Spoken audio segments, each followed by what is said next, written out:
ओम शांति। 26 मार्च 2022 बाबा के महावाक्य। मीठे बच्चे, अब बेहद की रात पूरी हो रही है, दिन आने वाला है, वापस घर चलना है। इसलिए अब दर दर भटकना बंद करो। प्रश्न: किस प्रैक्टिस के आधार पर तुम बच्चे सर्विस बहुत अच्छी कर सकते हो? उत्तर: यदि कम से कम 8 घंटे तक याद बनी रहे, यह प्रैक्टिस हो जाए तो सर्विस बहुत अच्छी कर सकते, क्योंकि याद से ही सारे विश्व में पवित्रता और शांति के वाइब्रेशन फैलते हैं। याद से ही विक्रम भी विनाश होंगे और पद भी ऊंच मिलेगा। इसलिए इस रूहानी यात्रा में कभी भी थकना नहीं है। जिस्म का भान छोड़ देही अभिमानी बनने का निरंतर अभ्यास करते रहना है। गीत: रात के राही थक मत जाना। ओम शांति। बच्चों ने सावधानी सुनी। बाप ने बच्चों को सावधानी दी कि है रात के राही, क्योंकि अब तुम्हारे लिए दिन आ रहा है। यह है बेहद की रात और दिन। बेहद की रात पूरी होती है और बेहद के दिन की स्थापना हो रही है। अब तुम बच्चों आत्माओं को जाना है अपने घर, जिसके लिए तुमने आधा कल्प भक्ति की, परंतु तुम बाप को ढूंढ न सके, क्योंकि उनके नाम रूप को बदल दिया है। अब तुम जानते हो बाप दिन में अथवा कलयुग से सतयुग में जाने का रास्ता बता रहे हैं। बाबा ने समझाया है, भ्रष्टाचारी उनको कहा जाता है जो विकार से पैदा होते हैं। भारतवासी बाप को ही भूल गए हैं। गीता का भगवान निराकार, उसके बदले साकार कृष्ण का नाम डाल दिया है। यह है बड़े ते बड़ी भूल, जिस कारण आधा कल्प दुख भोगना पड़ा है। भूल निमित्त बनी है दुख भोगवाने के। यह भी ड्रामा का पाठ नूंढा हुआ है। भक्ति मार्ग में भटकते रहते हैं। अगर बाप को जान ले तो भटकने की दरकार नहीं। तुमने अब बाप को जाना है। श्री कृष्ण अगर इसी रूप में आए, फिर तो उनको पहचानने में कोई तकलीफ न हो, झट सब जान जाए। परंतु यह तो इतना गुप्त है जो तुम बच्चे भी भूल जाते हो। कृष्ण को तो कोई भूल न सके। सारी दुनिया एकदम चटक पड़े। समझे, श्री कृष्ण तो हमको स्वर्ग में ले चलेगा, क्योंकि वह तो स्वर्ग का मालिक है। उनको कोई छोड़े ही नहीं। परंतु समझाने की बड़ी युक्ति चाहिए। अगर समझाने की युक्ति नहीं आती है तो कहाँ कहाँ डिसर्विस कर देते हैं, क्योंकि खुद ही पूरा समझा हुआ नहीं है। जो किसको अच्छी रीति सिद्ध कर हिसाब किताब बता सके। इस समय सब पतित हैं, गाते भी हैं पतित पावन सीताराम, परंतु पावन बनाने वाला कौन है, यह कोई नहीं जानते। गीता का भगवान कृष्ण समझ लिया है। राम का तो कोई शास्त्र नहीं है। ऐसे नहीं रामायण कोई रामचंद्र का शास्त्र है। क्षत्रिय धर्म कोई राम ने नहीं स्थापन किया। ब्राह्मण, देवता और क्षत्रिय तीनों धर्म एक साथ ही शिव बाबा स्थापन करते हैं। तुम्हारे में भी थोड़े हैं जो इस बात को समझ सकते हैं। राजा रानी तो एक होता है, बाकी प्रजा और दास दासियां तो अनेक बनते हैं। आगे राजाओं के पास ढेर दास दासियां थी, कोई बहलाने के लिए, कोई डांस करने के लिए। डांस का शौक तो वहां भी बहुत ही रहता है। बाकी राजा रानी बहुत थोड़े निकलते हैं जो अच्छी रीति समझ और समझा सकते हैं। प्रदर्शनी की सर्विस से मालूम पड़ जाता है कि कौन कौन अच्छी रीति समझा सकते हैं। पहली बात यह समझानी है कि भगवान को न जानने के कारण सर्वव्यापी कह दिया है। दूसरा, कृष्ण को भगवान कहने से स्वर्ग रचने वाले शिव बाबा का नाम गुम कर दिया है। निराकार बाप ही सबका रचयिता है। उस एक को ही याद करना है, वही राजयोग सिखलाते हैं।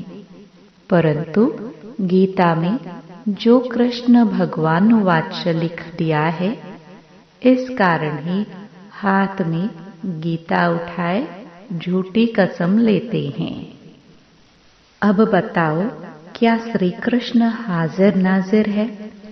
वह निराकार परमात्मा हाजिर नाजिर है। सब मूंझे हुए हैं।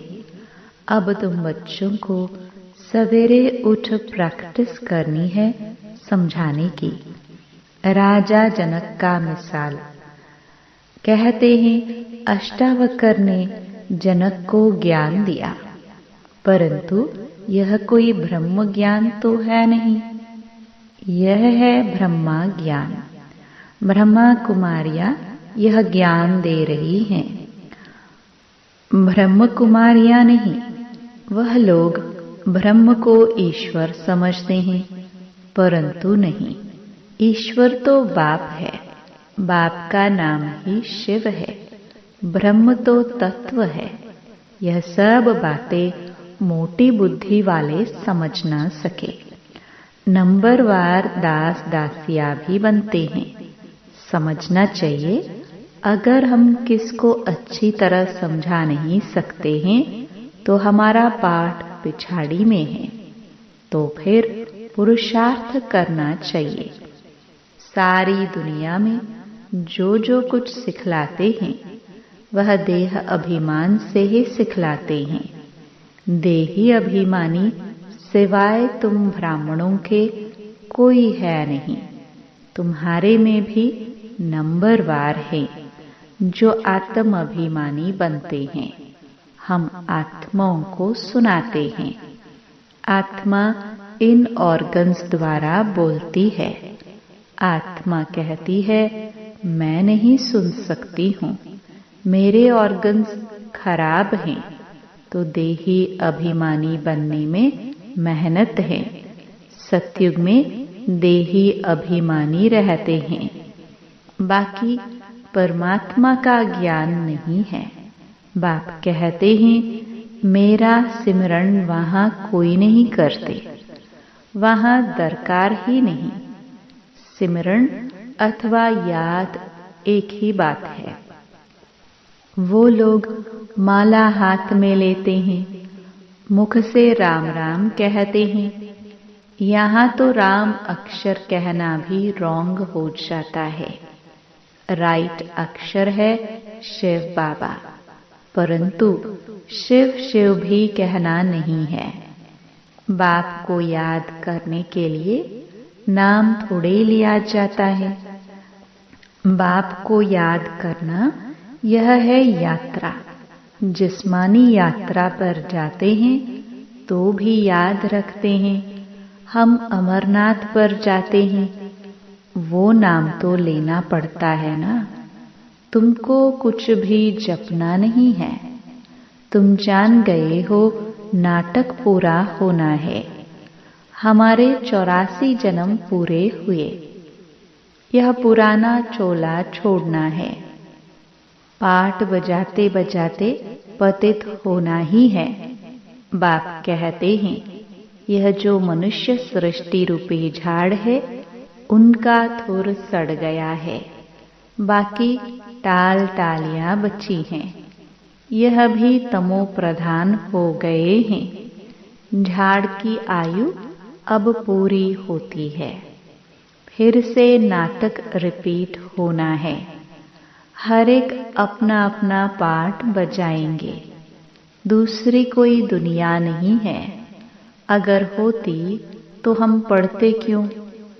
कहते हैं बाबा फिर से आकर राजयोग सिखलाओ, गीता ज्ञान सुनाओ, पावन बनाओ।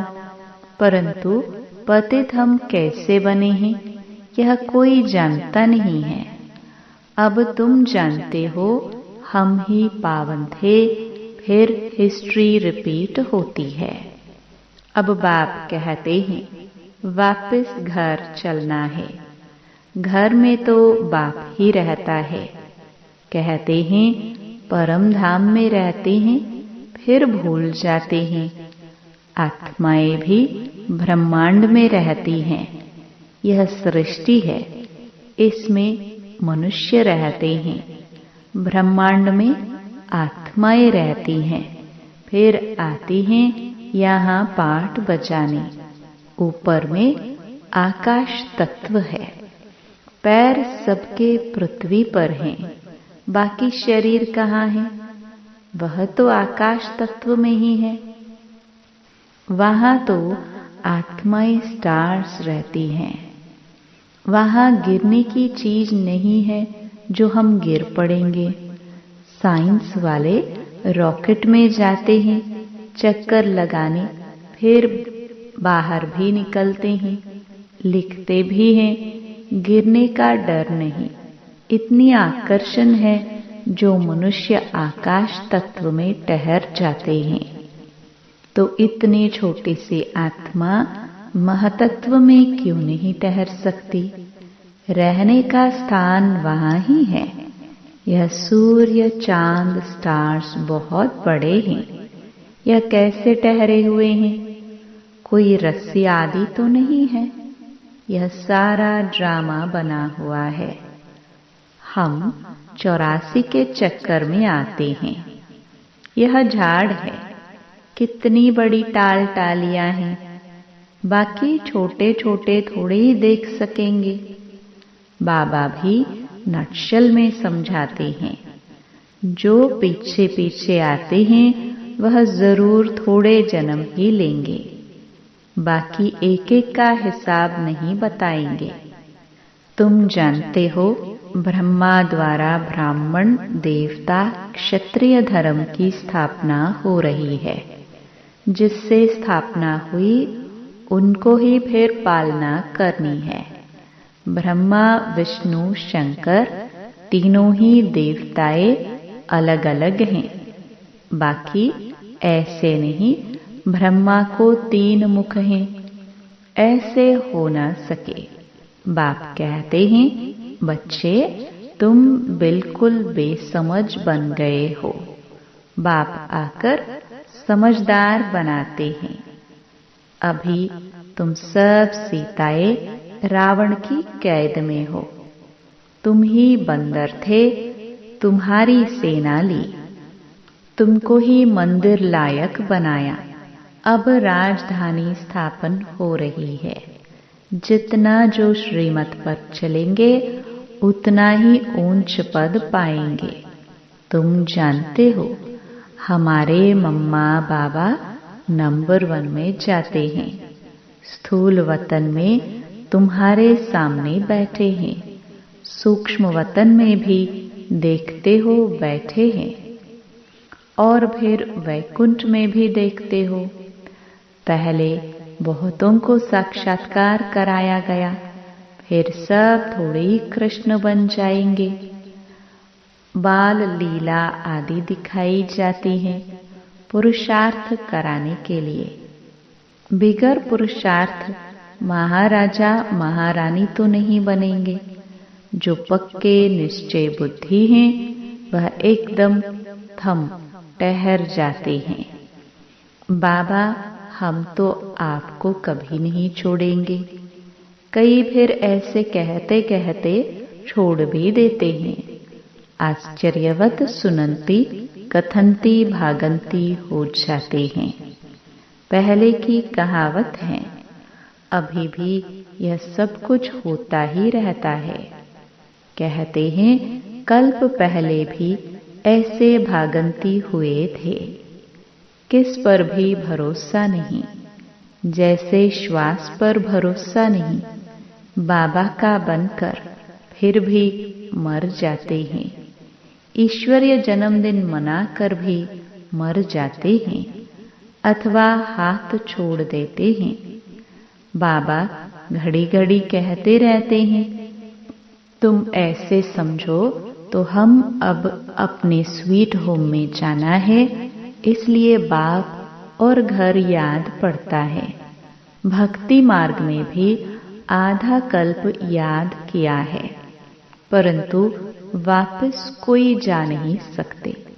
जानते ही नहीं तो जा कैसे सकेंगे। वह रूहानी राही बन कैसे सकते। अब तुम पूरे राही बने हो। जो जास्ती याद करते हैं उनके पाप कटते जाते हैं। यात्रा का भी ध्यान रखना है। पिछाड़ी में 8 घंटा तुम्हारी यह सर्विस रहे तो भी बहुत अच्छा है। यह है शांति और पवित्रता के वाइब्रेशन फैलाना। याद से विक्रम भी विनाश होंगे और पद भी ऊंचा मिलेगा। इसलिए कहा जाता है, रात के राही तक मत जाना। कलयुग का अंत माना ब्रह्मा की रात पूरी होना। सबको वापस घर जाना है। रूहानी घर को याद करना है। रूह को अब जाना है। जिस्म का भान छोड़ना है। देही अभिमानी बनना है। यह है याद की यात्रा। अच्छा, मीठे मीठे सिखिलदे बच्चों प्रति माता पिता बाप दादा का याद प्यार और गुड मॉर्निंग। रूहानी बाप की रूहानी बच्चों को नमस्ते। धारणा के लिए मुख्य सार। पहला, पक्का निश्चय बुद्धि बन दृढ़ संकल्प करना है कि बाप का हाथ कभी नहीं छोड़ेंगे। बाप और घर को घड़ी घड़ी याद करना है। दूसरा, देही अभिमानी बनने की मेहनत करनी है। 5 विकारों रूपी रावण की कैद से छूटने के लिए श्रीमत पर चलना है। मंदिर लायक बनने का पुरुषार्थ करना है। वरदान, ज्ञान युक्त भावना और स्नेह संपन्न योग द्वारा उड़ती कला का अनुभव करने वाले बाप समान भव। जो ज्ञान स्वरूप योगी तो आत्माएं हैं, वे सदा सर्व शक्तियों की अनुभूति करते हुए विजयी बनते हैं। जो सिर्फ स्नेही व भावना स्वरूप हैं, उनके मन और मुख में सदा बाबा बाबा है। इसलिए समय प्रति समय सहयोग प्राप्त होता है। लेकिन समान बनने में ज्ञानी योगी तो आत्माएं समीप हैं। इसलिए जितनी भावना हो उतना ही ज्ञान स्वरूप हो। ज्ञान युक्त भावना और स्नेह संपन्न योग। इन दोनों का बैलेंस उड़ती कला का अनुभव कराते हुए बाप समान बना देता है। स्लोगन: सदा स्नेही व सहयोगी बनना है तो सरलता और सहनशीलता का गुण धारण करो। मातेश्वरी जी के अनमोल महावाक्य। ओम शिवो नमः। हम सो सोहम, इन शब्दों का यथार्थ अर्थ। ओम शांति। यह जो शब्द उच्चारण करते हैं, हम सो सोहम, शिवोहम, अहम आत्मा सो परमात्मा, अब यह महावाक्य कौन उच्चारण करते हैं और इन शब्दों का यथार्थ अर्थ क्या है? जब ओम अक्षर कहते हैं तो ओम का अर्थ है मैं आत्मा शांत स्वरूप हूँ। यह निश्चय होने से फिर मैं आत्मा सो परमात्मा हूँ यह अक्षर नहीं कह सकते हैं। फिर तो ऐसे ही समझते हैं कि मैं आत्मा परमात्मा की संतान हूँ। तो यह ओम शब्द कहना आत्माओं का अधिकार है। फिर जब हम सो सोहम शब्द कहते हैं तो उस शब्द का अर्थ है हम सो पूज्य सो अब पुजारी बने।